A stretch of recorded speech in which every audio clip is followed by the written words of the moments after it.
Hey guys, Darren Asbury here with Revital Outdoors, bringing you another exciting podcast. Tonight we're going back to the great state of Missouri. We're going to interview Mr. Josh Busby. Josh got a top 5 finish last year at the BFL Ozark Division tournament on Table Rock Lake.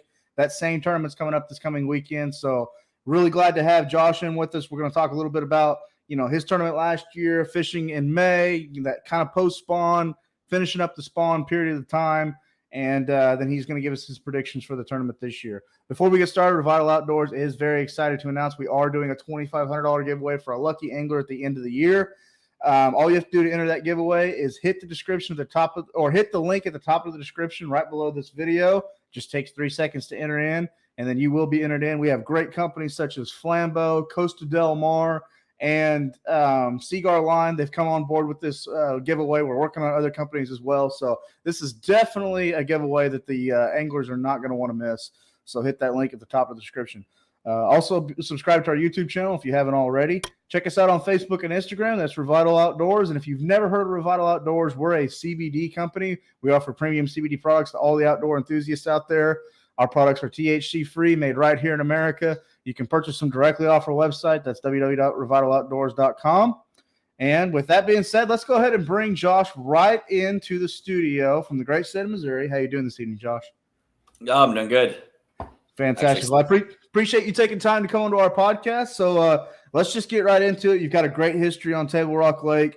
Table Rock Lake is one of the most nostalgia tournament bass fishing lakes in the country. There's a reason Johnny Morris lives there and has the world's largest bass pro, all the different things he's doing around there. So tell us a little bit about your history on Table Rock. Tell us about the tournament last year and what you predict kind of going into this year.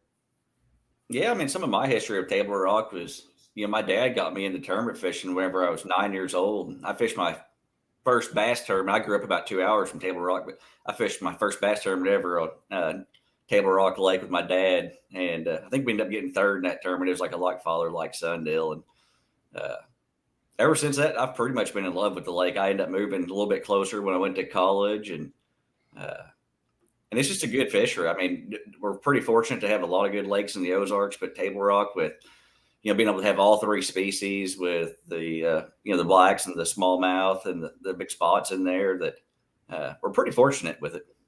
Absolutely. So I grew up on Grand Lake in Grove, Oklahoma, not too far from Table Rock, and I absolutely fell in love with that lake. I would always jackpotted BFL there every year. I remember one year, I think it was 2010 or 2011, the Toyota Series. Back then it was the Costa Series or Everstar Series, excuse me. I ended up going there. I fished that one, had a lot of fun with that. It's just a great fishery. The water is gin clear. You can do a lot of different things there. It really is a fishing paradise because there's so many different techniques and ways you can catch the fish, and it's applicable for everybody. It is. And right now, the lake's fishing. We fished a tournament over there this past, I guess it would have been Saturday. We went over there and it's called the Ozark Mountain Team Trail, and we fished it, and they caught them. Like, they caught them good. Like, I think we finished like 18th, 20th or something with, 15 and a half pounds. I mean, and that's not big weights for other parts of the country, because that's pretty good for some of our stuff. But the lake's really fishing wide open right now. We've got some of the river arms, the bigger rivers have got a lot of color in them right now. I was going to ask that question. They do. We've had a lot of rain, and I'm actually down in Texas right now, down in Houston. So I had to fly down here for work because I'm kind of missing out this week. But I know, yesterday on my way down, they were given the flood advisory. So, we've already got a lot of color in the river arms. The dam's super clear. You got probably about 12, 14 foot of visibility down there. And I know the rivers were really dirty already, and they're probably less than a foot. And I think with this rain coming in, I really think the fish is going to be good, like good coming up for this BFL. Absolutely. I can, with that dirty water, you're kind of speaking my language there. If somebody goes up that river, I'm thinking about a Dennis Patrick or a Roger Burhoist or one of those guys, even one of the Hibden clan. They can do that. They go up that river, they pick up that square bill or that buzzbait. It can get very interesting very quickly. They can. And, that's kind of what we were a little bit shocked at whenever we were down there this weekend was, and it's really going to fish really good for anybody fishing the BFL, that you seriously can right now, whatever you want to do. If you want to catch pre-spawners, go catch pre-spawners. If you want to catch, if you don't like bed fishing, you could got pre-spawners, you got post-spawners. If you want clear water, you got clear water. If you want dirty water, like it is setting up to be, the lake's going to be absolutely wide open. Like to the point, like normally I could kind of put a finger on it and I could say like, this is going to be the area or this is going to be the deal. But I kind of feel like it may be just a situational deal and what water weather's going to end up doing for that tournament, just because there's so many different variations of what's going on in the lake that we normally don't have. And some of that's just going to be if the rivers get blown out, if we do get that 4 or 5 inches of rain this week, the river's going to get blown out and they're too bad. Or is it going to be, that mid-river section that, still has a foot and a half? Is that going to be the best? Or is it going to be the guys at the lower end, that are still bed fishing, catching them off? There's a lot of different variables, but I think it's going to be great for the anglers because you should, as an angler, be able to get into this event and whatever you say is your confidence that you're the absolute best at and go do in this tournament. Absolutely. Absolutely. So, speaking in terms of that, you're really kind of falling in line with what's going on in the Bass Pro Tour event on Lake of the Ozarks right now. You got a lot of guys bed fishing. You got some guys keying in on the pre-spawn bite. You got some guys post-spawn fishing. I think I saw Jacob Wheeler catch a few on a crankbait, kind of shy away from the bed fishing opportunity and caught a few, post-spawn fish on a crankbait. So that being said, in terms of the tournament last year, kind of, top 10 finish. I think you were runner-up in the event. Kind of maybe just give an idea what you were able to key in on, and would you do the same thing this year, or would you kind of just mix it up and fish the conditions? So last year we were just a little bit earlier. I think we were 2-3 weeks earlier. So I was still way more focused just on pre-spawners then. And the weights were still pretty good, but they dropped off. I think I only had still another 15 some pounds or something like that. But it was way different last year because there were so much more pre-spawners. They really weren't hardly getting anything on the beds. And right now we're going to have so much more fish on the beds. And like I said, we were just kind of shocked at the actual number of fish that are already done spawning. In our tournament this past weekend, we actually tried to go out to some deep places that we thought we'd be able to catch some pre-spawners. And our 2 biggest ones that we weighed in for the day were actually post-spawners that had already moved out.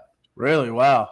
So that was kind of a little bit eye-opening for us. We went there not thinking that, and I think that's kind of a lot of guys I talked to at weigh-in. I think a lot of us were shocked that we have. I mean, the water temperature just now is 60, 61 degrees for the most part, at least in the mid lake. And I'm sure if you get the rivers and dirty water, I'm sure it's a little warmer. So a lot of us kind of thought, that the majority of the fish were still coming up to.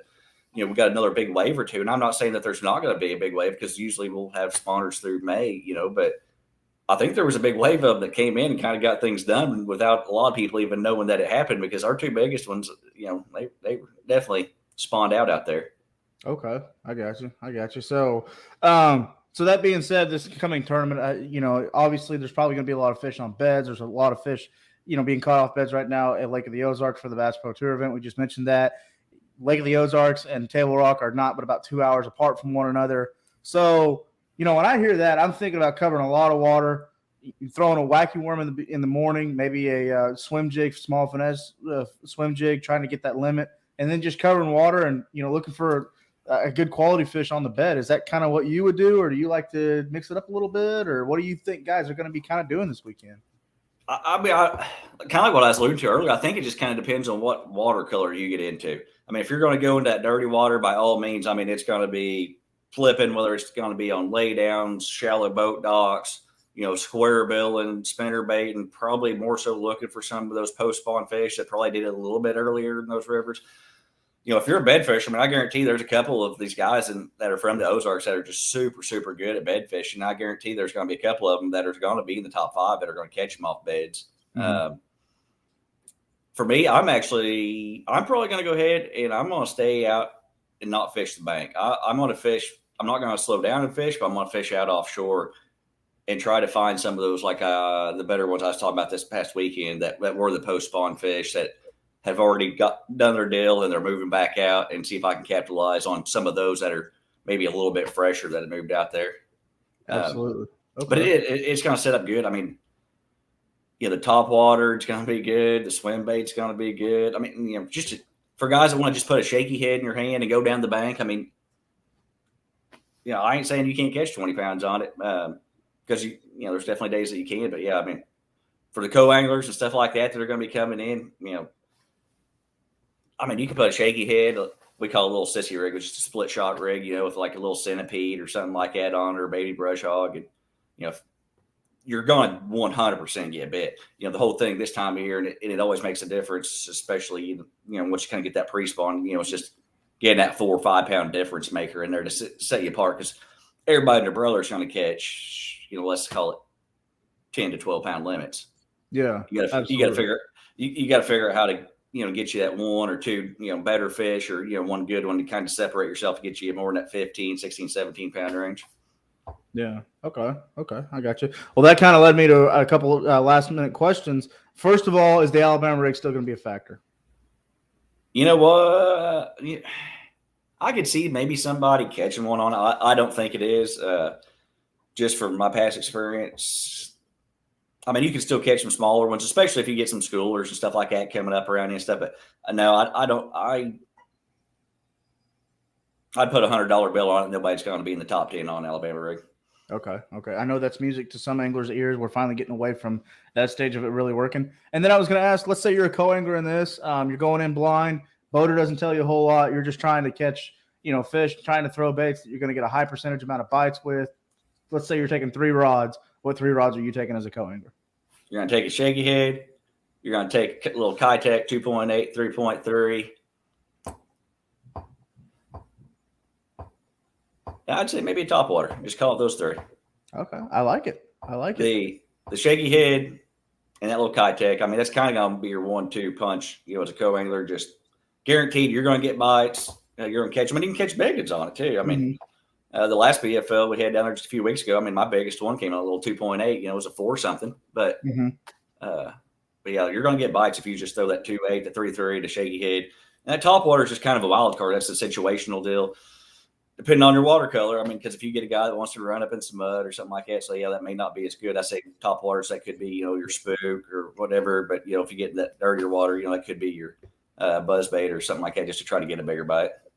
Yeah, one thing I'm going to throw, it's kind of a wild card. We don't hear about it anymore. There's so much nostalgic behind it. It's one of the first top waters that ever came out. I'm going to throw it out there. I know that I got some buddies in the Grand Lake area that are probably going to watch this and be like, I can't believe you said that, Darren. Yeah, Table Rock is notorious for being a pop-R lake. Pop-Rs. Yup. Yeah. I do like the pop-R, but I don't know if, well, and maybe it's just me personally. So I do like the pop-R. In all of our Ozark lakes, it's a really good, but I typically like it a little bit better. So I know there's, like I was talking about, there's a bunch of post spawners that are already done, but I'm not seeing the fry up there. And I kind of like that pop-R when I get a little bit more fry garters up there. That's the difference maker right there. Okay. No fry. That fry garter deal is kind of, I think, where that pop-R kind of shines in all the Ozarks lakes. Oh, yeah. So, well, Josh, really appreciate you coming on our podcast again. You're giving us a lot of great information. Before we let you go, I checked out your Facebook. You got a great family, great support system, great group of people that support you around the Missouri area. Anybody you'd like to give a shout out to before we let you go? Yeah, the last couple of years I've been, running the Hayden Machinery wrapped truck and boat all around, getting to fish, with them, and Bell got the big dump trucks. They came on this year. So, just for them to, all the support that they give me to kind of get me out and get me fishing. And, there's several other ones with Phoenix and Mercury and our local dealer, Howard McAllister down at McAllister Marine. So there's just a lot of people that does it. And, just my wife letting me get out. And, I pretty much get to run ragged. I'm in Texas right now. I fished out on Grand Lake all last week for that Toyota series, came home, fished Table Rock Saturday. We're in between houses. We're closing on ours this Friday. We're moving into our new one. And so I got to move on Sunday. And here I am in Texas trying to fly back Thursday to fish a tournament on Friday and Saturday on Table Rock. So she puts up with a lot. Yeah, good for you, bud. Yeah, sometimes in the fishing world, we run a little ragged, especially the guys working in the industry too.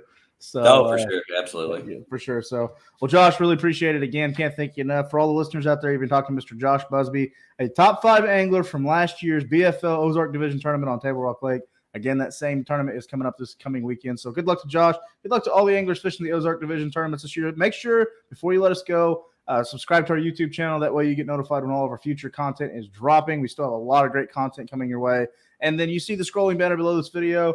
go ahead and check out that link at the top of the description right below the video. Enter that giveaway. Again, that's a $2,500 sweepstakes giveaway package that Revital Outdoors is putting on. We have great companies like Flambeau Outdoors, Costa Del Mar, Seaguar that have come on with this. We're working on others as well. This is definitely not a sweepstakes that any angler wants to miss out on. So hit that link, enter your information. From all of us at Revital Outdoors, thank you for tuning to this podcast. I'm Theron Asbury. Once again, be safe out there. God bless. We'll talk to everyone very, very soon.